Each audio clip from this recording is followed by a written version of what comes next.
Howdy there.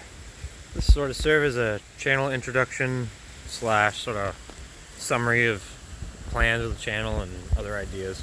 But yeah, there's a lot of land and stuff. I've got a house and stuff on this side, and obviously it's a lot of maintenance and vehicles and stuff. So I'd like to share some of the ideas and plans for what I'm working on, and of course projects and stuff that already exist. I gotta maintain them, but there's a lot of ideas and projects and shit around here that I really don't have time for, but I would love to take a video of them as I do them. So sort of a summary of ideas and shit, but I figure I'd start with the bridge. You know, easiest place. This is the start of the land.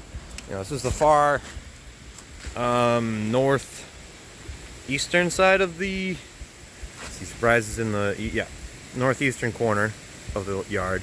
Basically, this bridge was put in back in 2001. My dad basically put it together with stick welder and excavator we ended up renting. We tried a backhoe at first, wasn't enough power to it. We used that backhoe to pull out the old bridge, which was made of wood. I do have old pictures of that. I just found a whole pile of them. But the story behind the sign is we used to have neighbors. It's completely different people there now. But this was back when it was first new, like 2005. They were essentially, you know, spinning the wheels on the tire. Pretty obvious evidence that they were trying to pop their tires on the bridge. And so once we put this sign up, it was no longer our fault if you decide to spin your tires. There's actually 5 beams underneath it, and most of these plates are actually scrap from Bath Iron Works. I think some of them you can kind of tell. This was back when they had a scrap steel program. Obviously some of the other ones are just too big. They didn't sell anything that big. But like, you know, clearly partially cut scrap piece, you know. But the rest of it, pretty well intact. There's a lot of welds to inspect as well. Like, I think this is a bad one here. This one got peeled up years ago. I can't really get that off of there. It's pretty well frozen. But the idea is that if you run a plow over it, you got to know how to drive. You got to lift it up a little bit. And that one was a plow that bumped right into it. So, but most of these welds are stick, and there's a big overlap on either side where those beams go in. Obviously, the key is to just keep the water, try to keep the water draining to the sides before we get here, but obviously it's hard to do much about it when it's just digging a stream through. So, this stream usually doesn't get that tall. This is the Allen stream, going from Allen Pond and Green to the Androscoggin, where it meets up in Leeds. A lot of those trees I'd love to cut down, but they're not my property. So the left side is, and there's a well over there that's mine, but the left side I can cut most of those trees up. I would like to get them out so the ice doesn't jam up. It doesn't create bridges for people to think they can cross over. It's really unsafe to do that with kids around and stuff. But on this side, I guess I can give a little history lesson. This one is old dam from, I'd say, 1800s. I think they put this in for a canning mill. They used to grow vegetables out on the river, which is a little bit further down. There's a couple winding corners through there. You can't really see the river from here. It used to be much lower, and they used this dam to can the vegetables that they would be growing on the river.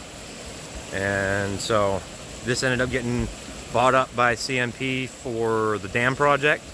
They thought they'd get flood rights and stuff, but a lot of this land was basically bought up and sold off to the public and the state. This side is Parks and Rec, and then I think the neighbors actually own this side of the bridge. So we have obviously right of way through there, but I can't really modify the ground much. Obviously we'll put in gravel if we need it. But yeah, essentially figured I'd do a summary of this project. This bridge, I'd like to take a 3D model of it. I've got pictures of it that I can get precise information on how it was welded and constructed.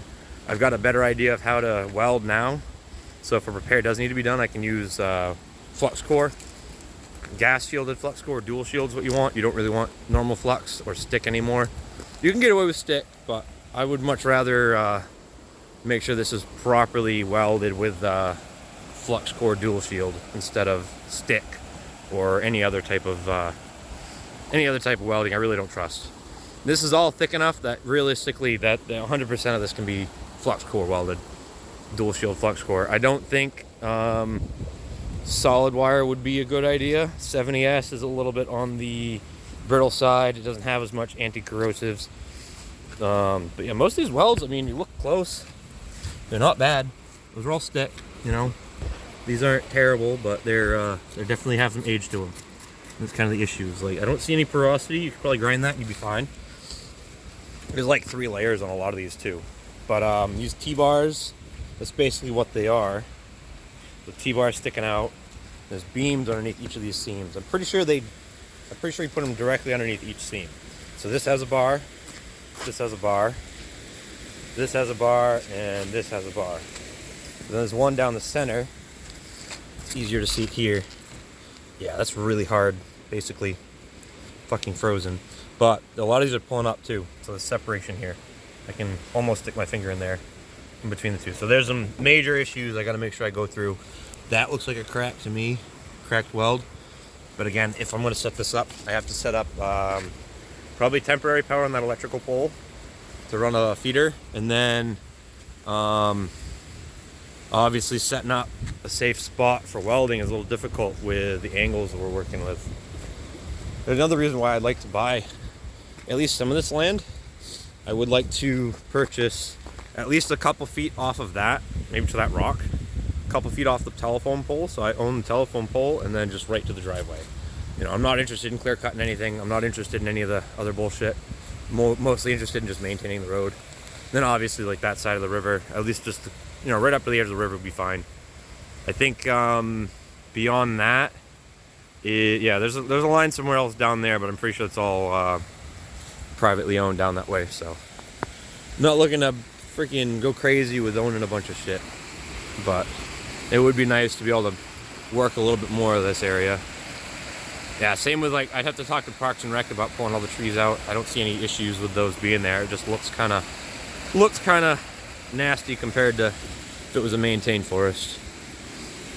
Yeah, there's all kinds of other projects. I've got trucks and stuff to fix up, and those are a whole other issue. But yeah, I figured I'd start with this. This has its own little set of issues, but most of it's just maintenance, you know, keeping it from corroding away. So actually, I could probably climb down a little ways, show you the underneath. This is kind of a sketchy angle. Yeah, that'll be fun.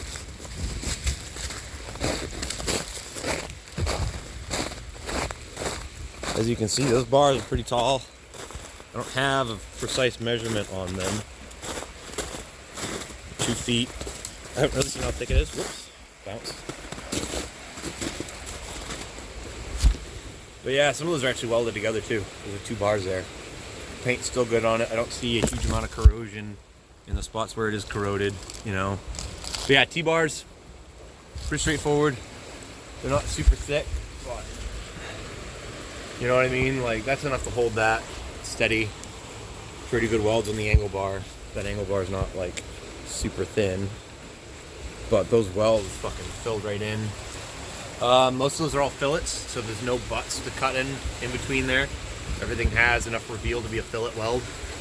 Even these are overlapped. See, these plates are overlapped a bit, so. And then plenty of reinforcement down there. In between these is actually pipes. If I can find a picture, I'll show you what it looks like. But I cannot get in there right now, and that's just kind of a rope to make sure if you get pulled away, you got something to hang on to.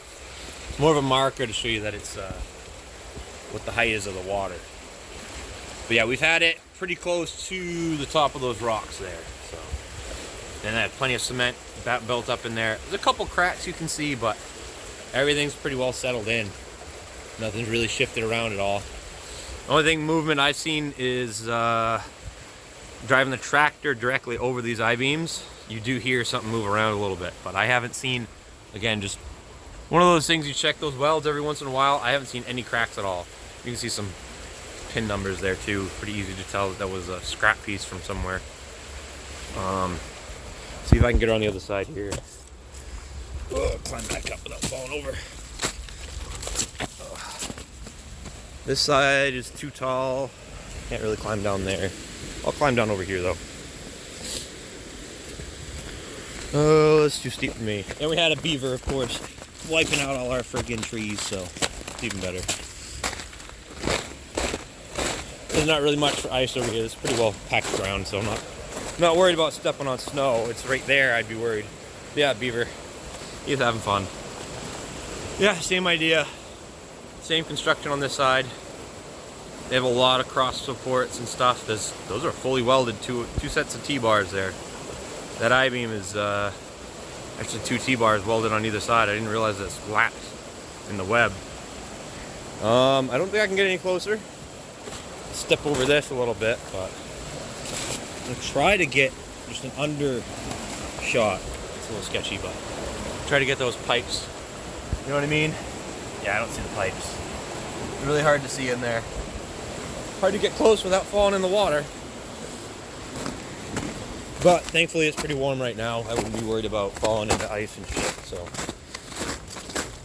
I mean, the water's not warm, but I am. Oh, shoot. But yeah, that summarizes the bridge. Like I said, built in 2001. Most of it is scrap steel, but obviously inspected for quality, so. Stick welded right now, but if I repair it, it's gonna be flux core. And I'd love to have a 3D model of it. But again, I don't really feel like measuring a bunch of shit out, trying to make a 3D model of something I don't need yet. If I were to replace this, I think DOT, I would need it DOT inspected. It'd be the only reason to replace it, because if you wanted heating oil at one of these places up here. My neighbors talked about it. They were thinking about trying to get it DOT inspected, but just the inspection's $2,500. And then I don't know what they would do if they found it wasn't quality for DOT, but yeah, I wouldn't be moving it out unless I really had to. Yeah, DOT qualifying for DOT inspection, I think would need 100% new material. I think that's the main thing that is stopping me from even considering that. Being private use and liability on that sign, it's hard to complain about how that's set up.